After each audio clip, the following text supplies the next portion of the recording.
আলাইকুম বলবো না কতটুকু বলবো? হ্যাঁ, সুনান আবি দাউদের 5195 নম্বর হাদিস।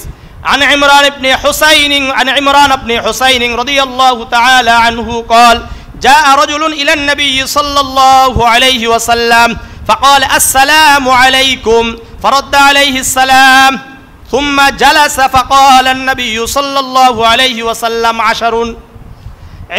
ইমরান ইবনে হুসাইন রাদিয়াল্লাহু তাআলা আনহু বর্ণনা করেন, একজন ব্যক্তি আল্লাহর রাসূলের কাছে আসলেন, সাহাবারা বসে আছেন, একজন ব্যক্তি বাহির থেকে আসলেন, আসার পরে বললেন আসসালামু আলাইকুম। কি বলছেন? আল্লাহর রাসূল উত্তর দিলেন ওয়া আলাইকুমুস সালাম। কি দিয়েছেন? আল্লাহর রাসূল উত্তর দিয়েছেন, তাই না?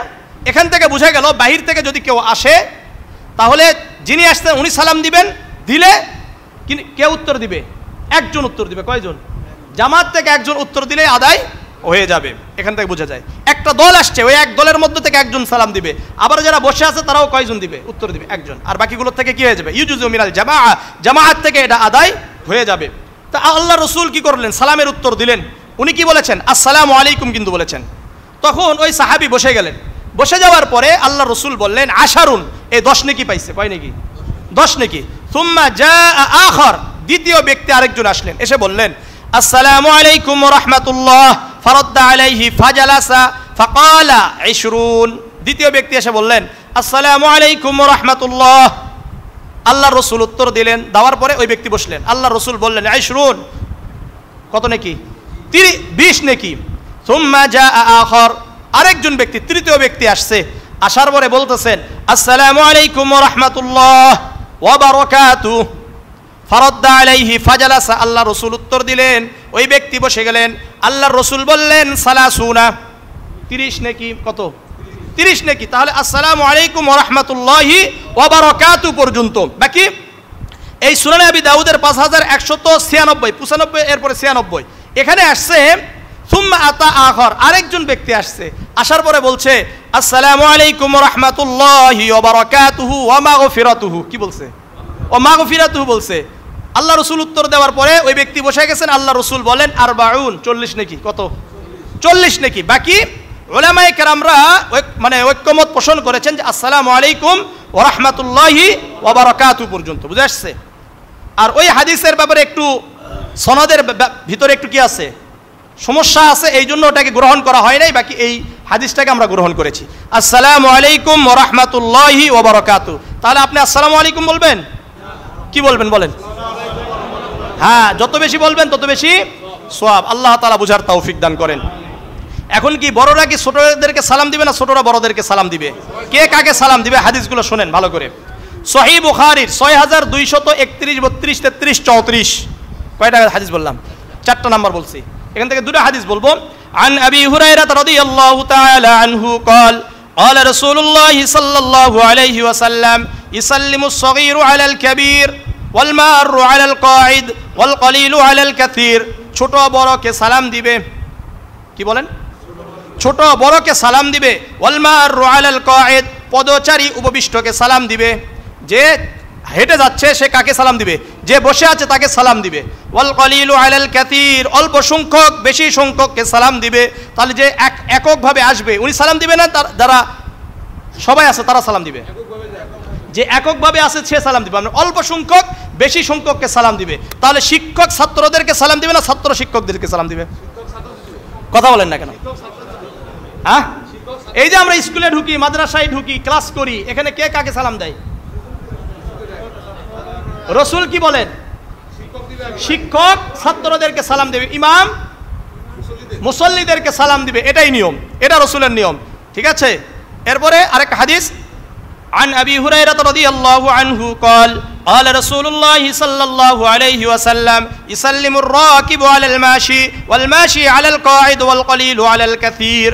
আবু হুরায়রা রাদিয়াল্লাহু তাআলা আনহু বর্ণনা করেন, আল্লাহর রাসূল সাল্লাল্লাহু আলাইহি ওয়াসাল্লাম বলেন, আরোহী পদচারীকে সালাম দিবে। যিনি রিকশায় আছেন উনি কাকে সালাম দিবে? পদচারীকে সালাম দিবে। যিনি হেঁটে যাচ্ছেন, কথা ভালো করে বুঝেন, বাইক নিয়ে যাচ্ছেন, ভাব নিয়ে চলে যাচ্ছেন, সালাম দিবেন না, বিষয়টা এমন নয়। আপনাকে সালাম দিতে হবে কাদেরকে? যারা আমরা হেঁটে যাই। বুঝে আসছে? ওয়াল মাশি আলাল কায়েদ, যিনি হেঁটে যাচ্ছেন, দাঁড়িয়ে আছেন, উনি উপবিষ্ট ব্যক্তিকে সালাম দিবে। একজন বসে আছে আর একজন দাঁড়িয়ে আছে, কে কাকে সালাম দিবে? যিনি দাঁড়িয়ে আছেন উনি উপবিষ্টকে সালাম দিবেন। ওয়াল কালিলু আলাল কাসির, তাহলে ছাত্ররা বসে থাকে আর শিক্ষক কেবল আসে, তাই না? কিন্তু উল্টে গেছে। আল্লাহ আমাদেরকে হেফাজত করেন। আমরা শিখবো কোথায় থেকে?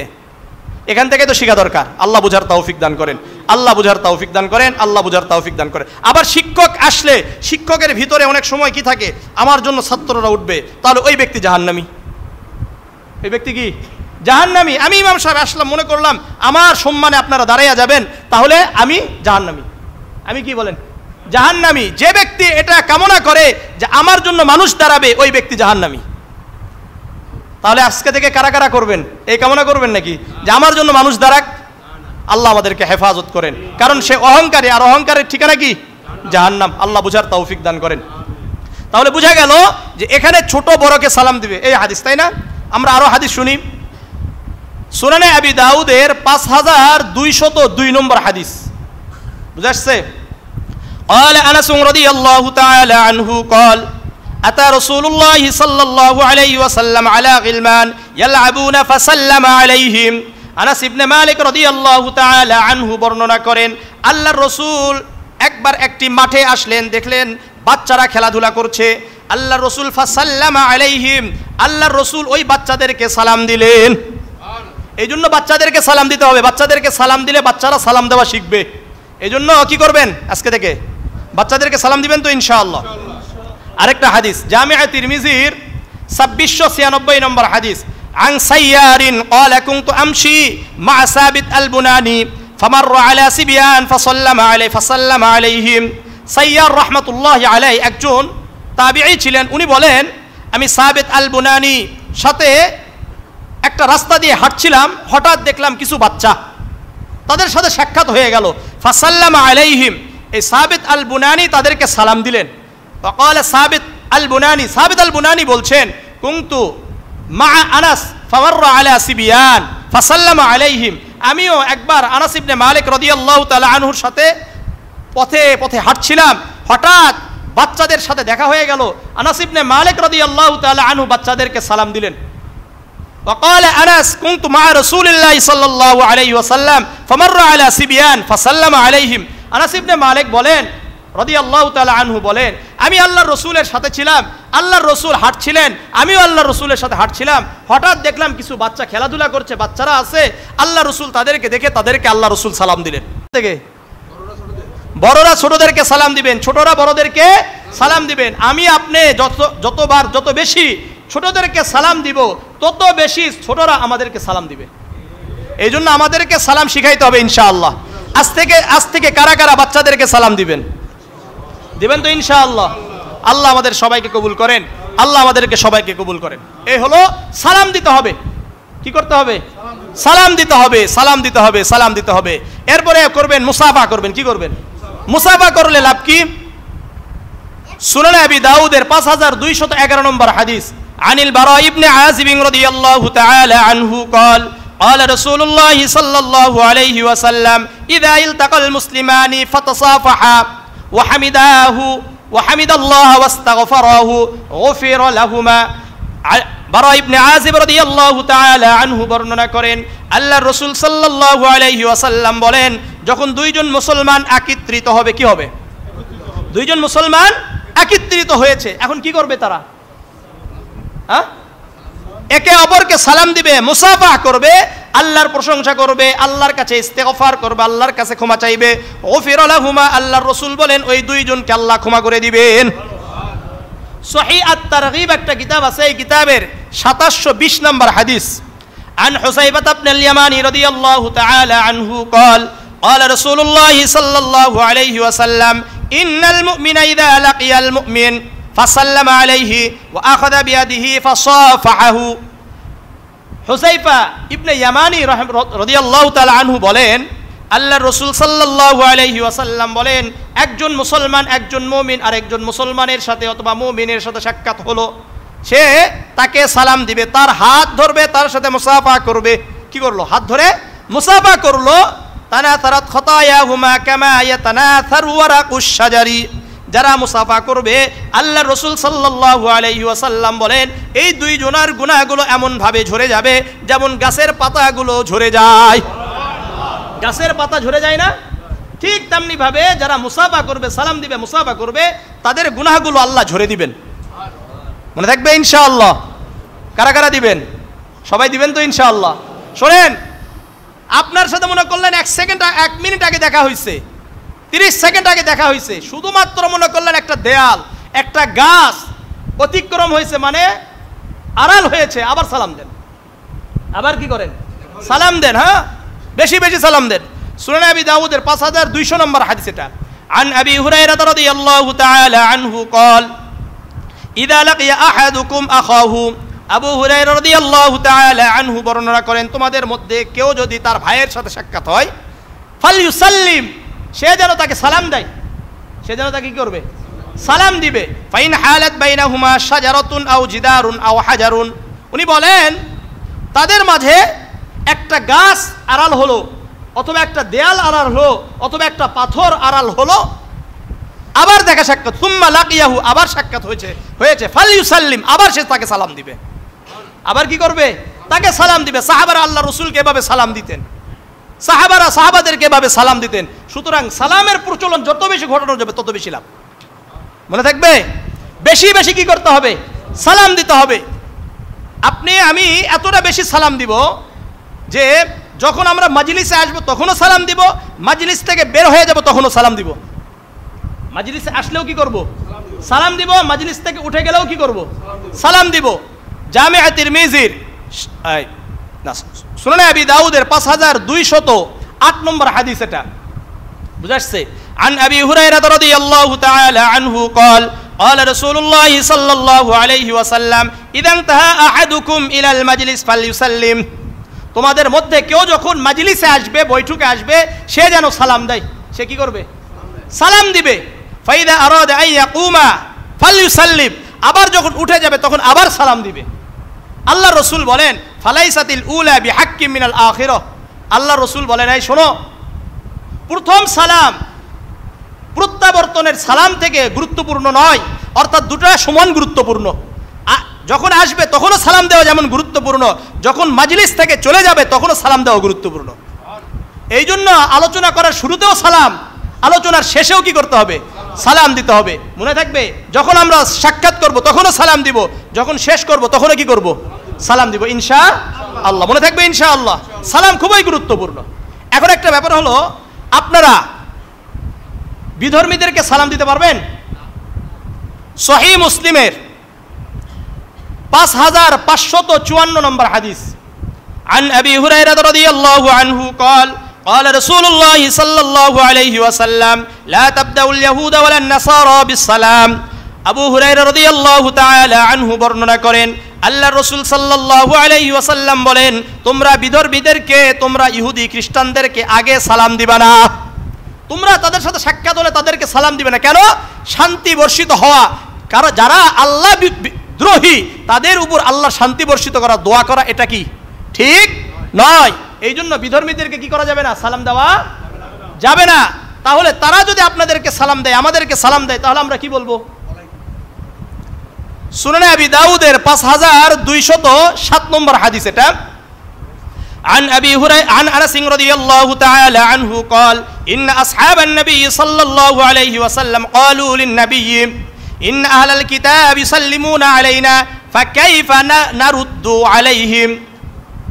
আনাস ইবনে মালিক রাদিয়াল্লাহু তাআলা আনহু বর্ণনা করেন, আল্লাহর রাসূলের সাহাবারা আল্লাহর রাসূলকে বললেন, ইয়া রাসূলুল্লাহ, ইয়া হাবিবাল্লাহ, আহলে কিতাব ইহুদি খ্রিস্টানরা আমাদেরকে সালাম দেয়, তাহলে আমরা তাদের উত্তর কিভাবে দিব?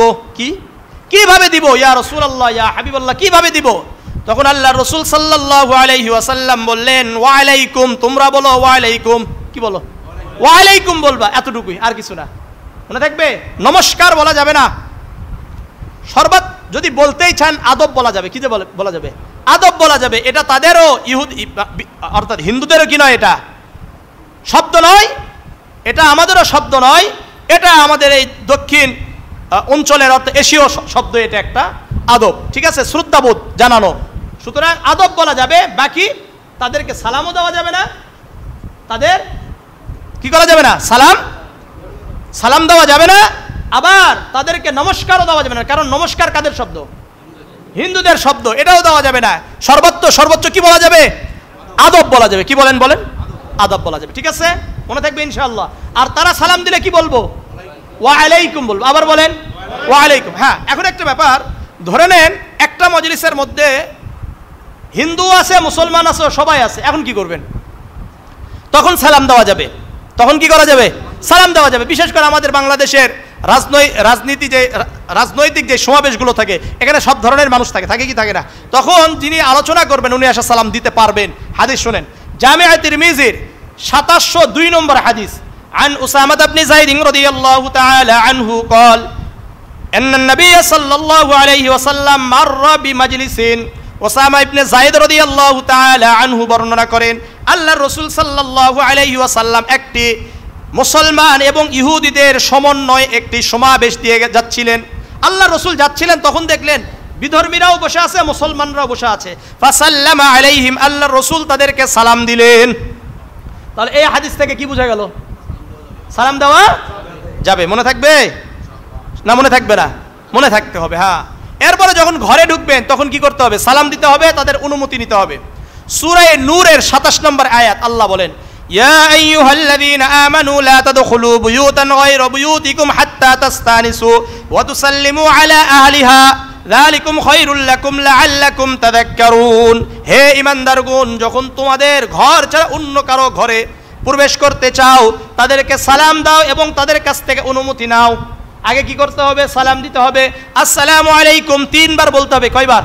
আসসালামু আলাইকুম ওয়া রাহমাতুল্লাহ, আসসালামু আলাইকুম ওয়া রাহমাতুল্লাহ, সালাসান ৩ বার বলবেন। উত্তর আসলে হলো, না হলে কি করবেন? ব্যাক করতে হবে, চলে আসতে হবে। মনে থাকবে? এই জন্য সালাম দিবেন, অনুমতি নেবেন, এরপরে প্রবেশ করবেন।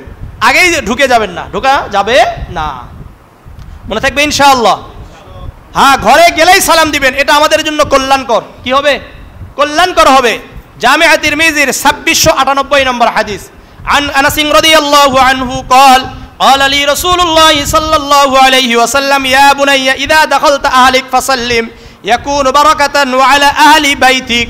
আনাস ইবনে মালিক রাদিয়াল্লাহু তাআলা আনহু বলেন, আল্লাহর রাসূল আমাকে বললেন, এ বৎস শোনো, ইদা দাখালতা আহলিক, যখন তুমি তোমার ঘরে প্রবেশ করো, ফাসাল্লিম, তুমি তাদেরকে সালাম দাও, ইয়াকুনু বারাকাতান আলাইকা ওয়া আলা আহলি বাইতিক, এই সালাম তোমার জন্য কল্যাণকর হবে, বরকতময় হবে এবং তোমার পরিবারের জন্য বরকতময় হবে। যদিও আমরা ঘরে গেলে সালাম দিই না, স্ত্রীকে সালাম দিলে লজ্জা লাগে। অন্য জায়গায় ঠিকই সালাম দেয়, কলিগদেরকে সালাম দেয়, কিন্তু স্ত্রীকে সালাম দেয় না। কারণ কি? লজ্জা লাগে। অথচ আপনি সালাম দিলে আপনার জন্য এটা কল্যাণকর হবে, বরকতময় হবে, আপনার স্ত্রীর জন্য, আপনার পরিবারের, আমার পরিবারের জন্য বরকতময় হবে। সালাম দিবেন তো ইনশাআল্লাহ? কারা কারা সালাম দিবেন? সবাই? আল্লাহ আমাদের সবাইকে কবুল করেন, আল্লাহ আমাদের সবাইকে কবুল করেন, আল্লাহ আমাদের সবাইকে কবুল করেন। সালাম দিতে হবে, সালাম কিভাবে দিবেন এবং অনুমতি চাইবেন কিভাবে, এগুলো কথা আছে। বুঝে আসছে? হ্যাঁ, আল্লাহ আল্লাহ। সুনানে আবি দাউদের ৫১৭৭ নম্বর হাদিস, আন রিবিঈ قال حدثنا رجل من بني عامر।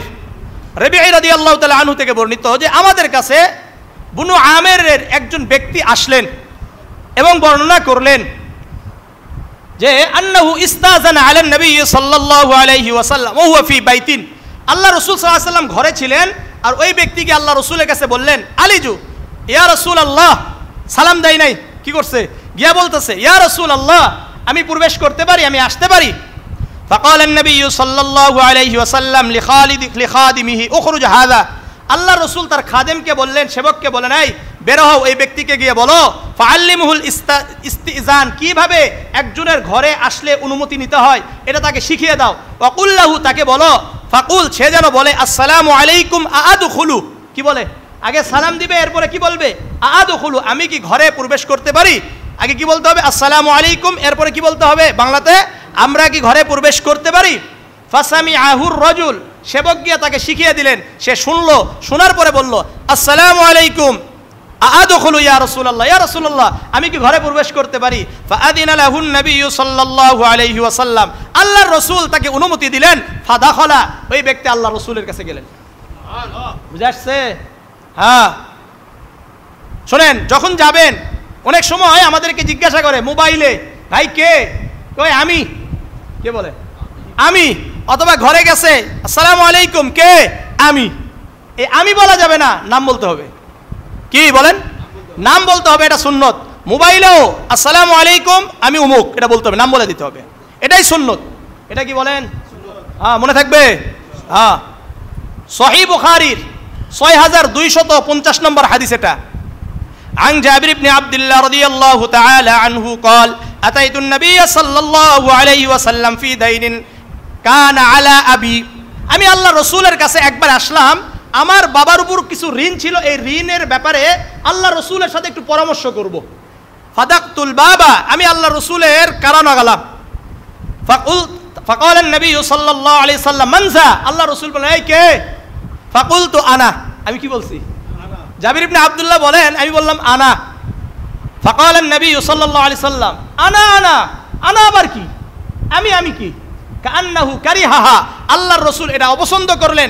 আল্লাহর রসুল বললেন তুমি তোমার নাম বলো।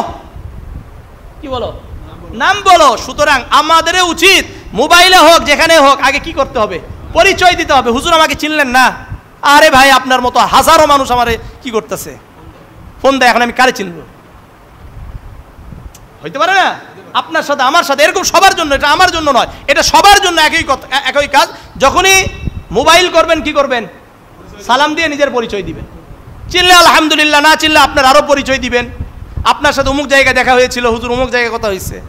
তারপরেও যদি না হয় হাদিয়া দিয়ে রাখবেন, তাহলে মনে থাকবে হুজুর আপনাকে অমুক জায়গায় হাদিয়া দিয়েছিলাম।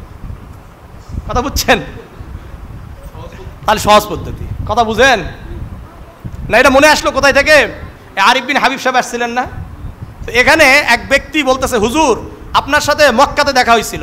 তখন হুজুর বলতেছে, দেখে বলতেছে ও হ্যাঁ আপনি ওই যে অমুক জায়গা আমার কাছে হাদিয়া নিয়ে আসছিলেন। মানে মনে আছে। আল্লাহ তাআলা আমাদের বুঝার তৌফিক দান করেন, আল্লাহ বুঝার তৌফিক দান করেন। এরপরে এই যে নাম বলতে হবে। এরপরে যদি কাউকে আপনি সালাম পাঠান, তাহলে সালামের উত্তরটা কিভাবে দিবেন। হ্যাঁ ঠিক আছে। সহিহ বুখারীর 6249 নম্বর হাদিস। আন আয়েশা রাদিয়াল্লাহু তাআলা আনহা قالت قال رسول الله صلى الله عليه وسلم يا عائشة هذا جبريل يقرأ عليك السلام। আয়েশা রাদিয়াল্লাহু তাআলা আনহা বলেন, একদিন হঠাৎ আল্লাহ রাসূল বলেন এই আয়েশা শোনো, হাদা জিবরিল, এইভাবে বলতেছেন হাদা জিবরিল। জিবরিলকে কিন্তু দেখা যায় না, কিন্তু আল্লাহ রাসূল কি বলতেছেন, হাদা জিবরিল ইয়াকরাউ আলাইকিস সালাম, তোমাকে জিবরিল আলাইহিস সালাতু ওয়াস সালাম সালাম দিছে। সুবহানাল্লাহ বলবেন না, সুবহানাল্লাহ। তখন আয়েশা রাদিয়াল্লাহু তাআলা আনহা বলেন ওয়া আলাইহিস সালাম ওয়া রাহমাতুল্লাহ। আয়েশা রাদিয়াল্লাহু তাআলা আনহা বলেন আমি বললাম ওয়া আলাইহিস সালাম, তার উপরে শান্তি বর্ষিত হোক। তাহলে বোঝা গেল ওয়া আলাইহিস সালাম বলতে হবে। কি বলতে হবে বলেন, হ্যাঁ ওয়া আলাইহিস সালাম। আর যার পক্ষ থেকে সালাম আসছে তাকে সালাম দেওয়া এটা হলো ওয়াজিব। এটা কি বলেন, ওয়াজিব। কিন্তু যিনি সালাম নিয়ে আসছেন তাকে দেওয়া হলো মুস্তাহাব। এটা আমরা আরেকটা হাদিস থেকে পাই, বুঝে আসছে। আরেকটা হাদিস হলো এই সুনানে আবি দাউদের এই হাদিসটা। এই হাদিসের মধ্যে আন গালিব, গালিব নামক একজন ব্যক্তি উনি বললেন ইন্না লাজুলুসুন বিবাবিল হাসান, হাসান রাদিয়াল্লাহু তাআলা আনহুর ঘরের সামনে তার দরজায় আমরা বসে আছি। ইদ জাআ রাজুলুন, একজন ব্যক্তি আসলেন, আসার পরে বললেন হাদ্দাসানি আবি আন জাদ্দি, আমার বাবা আমার দাদা থেকে বর্ণনা করেন। বাতানি আবি ইলা রাসূলিল্লাহি সাল্লাল্লাহু আলাইহি সাল্লাম, আমাকে আমার বাবা রসুলের কাছে প্রেরণ করলেন এবং বললেন ইতি, তার কাছে যখন যাবা ফাকরিহুস সালাম, তাকে আমার সালাম দিবা। ক্বালা, ইনি বলেন আতাইতুহু, আমি আল্লাহ রসুলের কাছে আসলাম, আসার পরে বললাম ফাকুলতু ইন্না আবি ইয়ুকরিউকাস সালাম ইয়া রাসূলুল্লাহ, আমার বাবা আপনাকে সালাম দিয়েছেন। তখন রাসূলুল্লাহ সাল্লাল্লাহু আলাইহি সাল্লাম বললেন আবি আলাইকা ওয়া আলা আবিকাস সালাম, আলাইকা ওয়া আলা আবিকাস সালাম, তোমার উপরও শান্তি বর্ষিত হোক, তোমার বাবার উপরও শান্তি বর্ষিত হোক। বুঝা আসছে, আলাইকা ওয়া আলা আবিকাস সালাম। অথবা যদি মনে করলেন আমি একটা কথা বলি, আমি আপনাদেরকে এসে বললাম যে ভাই আপনাদের কাছে অমুক ব্যক্তি সালাম দিয়েছেন, আরিফ বিন হাবিব সাহেব আপনাদেরকে সালাম দিয়েছেন। এখন আমি আপনাদেরকে বললাম, তখন আপনারা কি বলবেন, আলাইকা ওয়া আলাইহিস সালাম, আলাইকা ওয়া আলাইহিস সালাম। আলাইকা মানে আপনার উপর, ওয়া আলাইহিস সালাম হিটা হলো তার দিকে। মনে থাকবে ইনশাআল্লাহ। এইভাবে কি করতে হবে? সালাম দেওয়া। শোনেন, মোবাইলের মেসেজ আসুক, মেসেঞ্জার, ইউটিউব, অর্থাৎ তারপরে ইমো, হোয়াটসঅ্যাপ, টুইটার, যেখানেই সালাম আসবে এই সালামের উত্তর দেওয়া হলো ওয়াজিব। এটা লিখিত আকারেও দিতে পারেন অথবা মুখে উচ্চারণ করতে হবে, কিন্তু আপনার মুখে উচ্চারণ অথবা লিখিত আকারে দিতেই হবে। এটা ওয়াজিব, না দিলে গুনাহগার হবেন। ওয়াজিব তরক করার গুনাহ হবে। বুঝা আসছে? এই জন্য মোবাইলে আসসালামু আলাইকুম, তখন আপনাকে ওয়ালাইকুম আসসালাম বলতে হবে। আর যদি মেসেজ হয় তাহলে ওখানে লিখতে হবে ওয়ালাইকুম আসসালাম, পুরাটা লিখতে হবে। অনেকে আবার কি করে ডাব্লিউ আর এস দেয়। আরে ভাই কি এটা করা যাবে না, পূর্ণটা দিতে হবে। মনে থাকবে ইনশাআল্লাহ। আমার কথা ভালো করে বুঝেন, পূর্ণটা লিখতে হবে। মনে থাকবে ইনশাআল্লাহ। তাহলে সালাম দেওয়া সুন্নত, সালামের উত্তর দেওয়া ওয়াজিব। আপনার কাছে চিঠি আসছে, এই চিঠিতে আপনার হয়তো উত্তর লিখতে হবে। উত্তরে ওয়ালাইকুম আসসালাম মানে হলো উত্তরটা লিখতে হবে, না হলে আপনার মৌখিকভাবে উচ্চারণ করে নিতে হবে। তাকে শোনানো ওয়াজিব নয়, কিন্তু উত্তর নেওয়াটা কি ওয়াজিব। মনে থাকবে? সালামের একেবারে এ টু জেড বলে দিলাম। আল্লাহ আমাদের বুঝার তৌফিক দান করেন, আল্লাহ বুঝার তৌফিক দান করেন। দ্বিতীয় নাম্বার, হাঁচি দিলে হাঁচির কি করতে হবে? উত্তর দিতে হবে। কিভাবে করবেন? এখানে তিনটা কথা। হাঁচি আসলে কি করবেন, হাই আসলে কি করবেন, আর ঢেকুর আসলে